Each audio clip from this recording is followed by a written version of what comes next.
사립대학에서 운영하는 학교 법인이 자진 해산하면 자녀 재산 일부를 설립자에게 돌려준다는 사립대 구조조정안이 발표됐습니다. 네, 학령 인구가 급감하면서 대학마다 입학생 정원을 채우기 어렵게 됐고 이에 따른 대책들이 나온 건데요. 의견이 분분합니다.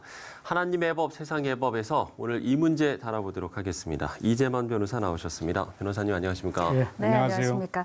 네, 학령 인구 감소세가 예상보다 빨라지면서 정부가 대학 정원의 인위적 감축 정책을 사실상 포기했다 이런 내용인데 현재 상황 좀 생각보다 심각한 것 같아요. 네, 지금 이제 학령 인구 감소가 이제 출산율 저하 문제 때문이기도 하지만 네. 상당히 빠르기 때문에 그 입학생들보다도 그 정원이 훨씬 더 많습니다. 네. 그러니까 이제 많은 대학들이 그 지원을 안 해서 지원할 수가 없죠. 이제 그 인구가 부족하니까. 그 학령 인구가 이제 부족하다 보니까 결국 그 정원을 마치기 위해서 국가에서 이제 학교를 이제 평가를 했죠, 대학을. 그래서 평가를 해서 그 이제 평가에서 하위 평가를 받는 그런 학교에 대해서는 이제 대학 정원을 이제 감축했죠. 그러니까 인위적으로 이제 감축한 겁니다. 네. 근데 그 인위적으로 감축하는 것이 학령 인구 감소 속도를 따라갈 수가 없어요. 그러다 보니까 할 수 없이 이거는 대학 자율적으로 정원을 감축하게 유도하는 그런 방안을 이제 국가에서 교육부에서 마련한 것이죠. 그렇군요. 말씀을 해주셨습니다만 일단 이런 원인은 뭐 아무래도 출산율 감소와는 뭐 무관하지 않을 것 같거든요. 예, 그렇죠. 이제 예전에는 이제 초등학교만 하더라도 이제 콩나물 시루라고 해서 네. 한 학급에 한 60명쯤 됐죠. 그렇죠. 네, 저도 근데 그랬죠. 그렇게 점점 줄어들어서 네. 아예 학생 수가 없어서 그 폐교를 하는 초등학교도 지방엔 굉장히 많습니다. 그러다 보니까 결국은 이제 그 인위적인 감축 대신 결국은 이제 유도를 하게 되는데 대학 스스로 폐교를 하라는 것이죠.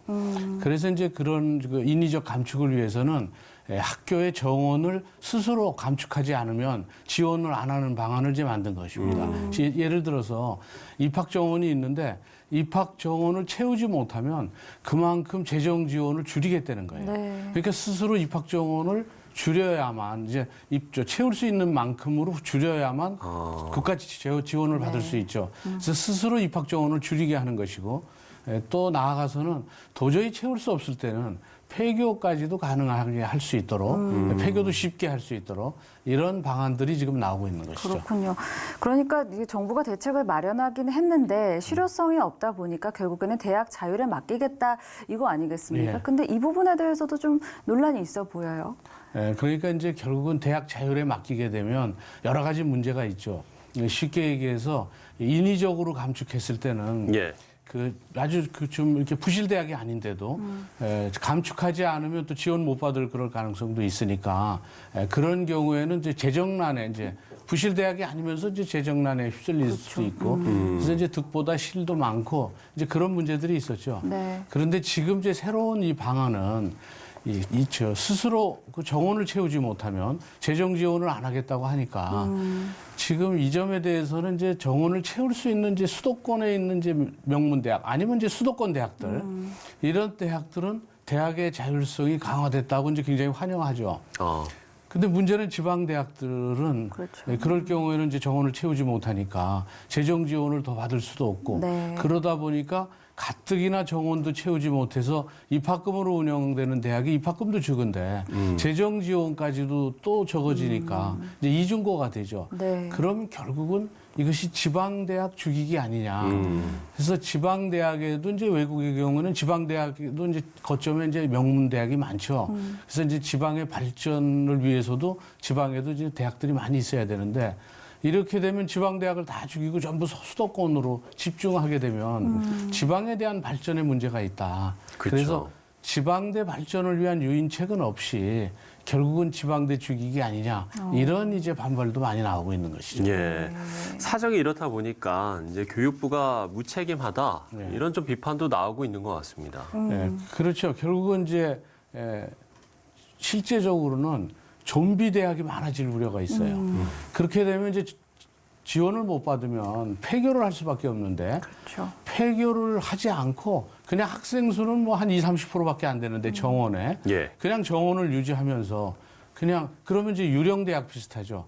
결국 이제 학생들은 일정 수의 학생이 있어야 이제 커리큘럼에 의해서 이제 그 강의를 할 수도 있고 또 학문의 발전도 가능한 건데 학생 수가 적으면 학문의 발전도 이루어지지 않죠. 또 융복합 시대에 또 융복합할 수 있는 그런 학과를 개설할 수도 없고, 그래서 결국은 이런 점에 대한 문제를 해결하지 않고 그냥 지원을 안 해주는 걸로 자율성에 의해서 스스로 대학을 감축하게 하는 것은 결국은 이제 수도권의 대학만 발전되고 지방 대학은 발전되지 않는 그런 문제가 있다. 그래서 지방대학에 발전된 유인책을 네. 지금 더 생각해서 내놔야 되지 않느냐 이렇게 이제 주장하고 있는 것이죠. 네. 이게 근데 이제 일반 대학의 문제이기도 하지만 신학대학들도 굉장히 걱정이 많을 것 같다는 그런 생각이 듭니다. 대책이 좀 필요할 것 같은데요. 이제 뭐 신학대학도 일반 대학과 다르지 않습니다. 예. 물론 이제 신학대학의 경우에도 뭐 학교 자체 내에 어떤 회계부정 같은 것도 있었죠. 뭐 신학대학이라고 해서 일반 대학과 달리 훨씬 더 회계가 투명성 있고 그러지 않고 좀 비슷한 네. 문제들은 여전히 일어나고 있었죠. 그래서 이제 신학대학 같은 경우도 일반 대학하고 똑같이 설립할 때는 설립 요건에 대해서 좀 엄격하게 해서 그 부실대학이 나오지 않도록 미리 사전에 예방하고 일단 부실대학으로 된 경우에는 어떻게 이 부실대학을 정리할 것인가. 이 부실대학을 그대로 정리하지 않으면 결국은 이제 국가적으로도 부담이 되고 또 사회적으로도 여러 가지 부담이 되니까 네. 부실대학을 정리하는 부분은 반드시 필요하다고 보는 것이죠. 예. 앞으로 이제 제시될 수 있는 구체적인 혁신 방안이 좀 중요할 것 같습니다. 네. 뭐 어떤 게 있을까요? 결국은 이제 국립대학들은 이제 대학원 중심의 그 연구대학으로 재편해서 거기에는 이제 순수한 연구대학으로 만드는 그런 방안도 있을 수 있고요. 또 대학교의 경우에는 이제 특성화라든지 또 다양성을 강조하는 그런 이제 대학들. 그래서 특성화 고교가 있지만 이제 대학도 특성화 대학을 이제 만들 수도 있고요. 그다음에 이제 지방대나 전문대의 경우에는 물론 이제 지방대의 경우에도 이제 특성화 대학을 만들 수 있지만 특히 전문대의 경우에는 직업 고등 교육을 할 수 있는 그런 대학으로 특화시켜서 결국 학생들이 대학을 선택할 수 있는 그런 이제 선택의 기회를 많이 줘서 각자 자기에게 맞는 그런 그 학교로 만들면 결국 이제 다 같이 발전할 수 있죠. 그런데 이걸 전부 똑같은 대학으로 만들어서 서열화가 돼 버리니까 그러니까 이제 이렇게 결국은 이제 입학하지 않고 뭐 결국은 이제 이게 부족하게 되는 그런 문제들이 생기는 것이고요. 또 하나는 이 사립대학에 대한 어떤 책무성이나 뭐 회계적인 투명성 이런 부분에도 그렇게 잘 될 수 있도록 네. 감독하고 또 여러 가지 관리를 할 그런 필요도 있다고 보는 것이고 또 학문 간에도 융합할 수 있는 학과가 설립되기 쉽게 네. 요건을 만들어서 뭐 옛날에는 이제 학과 이름이 다 이제 정해져 있었지만 요즘에는 이제 이름도 알 수 없는 여러 가지 학과들이 많이 있죠. 그런 이제 그 학과들은 시대에 맞춰서 그 시대에 맞는 인재를 이제 양성하기 위한 학과들이죠. 그래서 그런 학과들은 이제 결국 다른 학문과 융합에 의해서 만들어지는데 그런 학과의 설립을 또 용이하게 하고 네. 이제 끝으로는 부실대학이 도저히 안 되면 폐교 수순으로 가야 되는데 지금 설립자들이 폐교하지 않는 이유는 자기 돈을 들여서 설립을 했는데 이걸 폐교해버리면 이 폐교 매각 대금이 전부 국고로 귀속됩니다. 그러니까 이제 폐교를 안 시키는 거죠. 그 폐교를 안 시키다 보니까 좀비대학이나 유령대학 그러니까 학생 수는 한 정원의 한 20, 30%밖에 안 되는데 대학은 그대로 유지되는 네. 그래서 폐교를 유도하기 위해서 지금 정부에서도 이 폐교 재산을 매각하면 그 매각 대금 중에 일부를 설립자가 가져갈 수 있도록 법안을 만들어서 설립자가 폐교를 좀 쉽게 하고요. 또 하나는 이제 폐교가 어려운 게 폐교는 감정가로만 폐교하게 돼 있죠. 매각하게 돼 있습니다. 그런데 감정가 이하로도 매각할 수 있도록 법을 개정해서 네. 설립자들이 쉽게 폐교할 수 있도록 그래서 부실대학, 좀비대학이 정리될 수 있도록 이런 방안들을 지금 만들고 있습니다. 네, 참 쉽게 해결될 수 없는 문제인 것 같긴 합니다만은 저희가 이걸 좀 성경적 시각으로 살펴볼 때 어떻게 이 문제를 좀 풀어가면 좋을까요?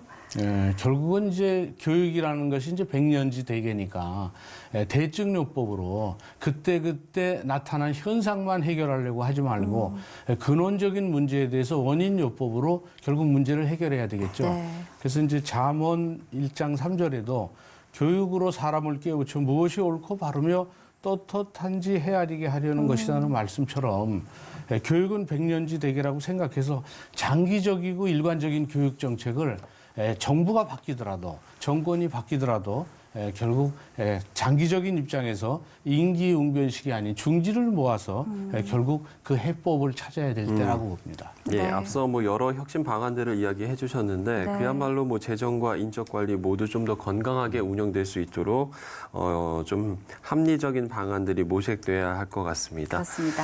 네, 하나님의 법 세상의 법 이재만 변호사와 이야기 나눠봤습니다. 오늘 말씀 고맙습니다. 네, 감사합니다.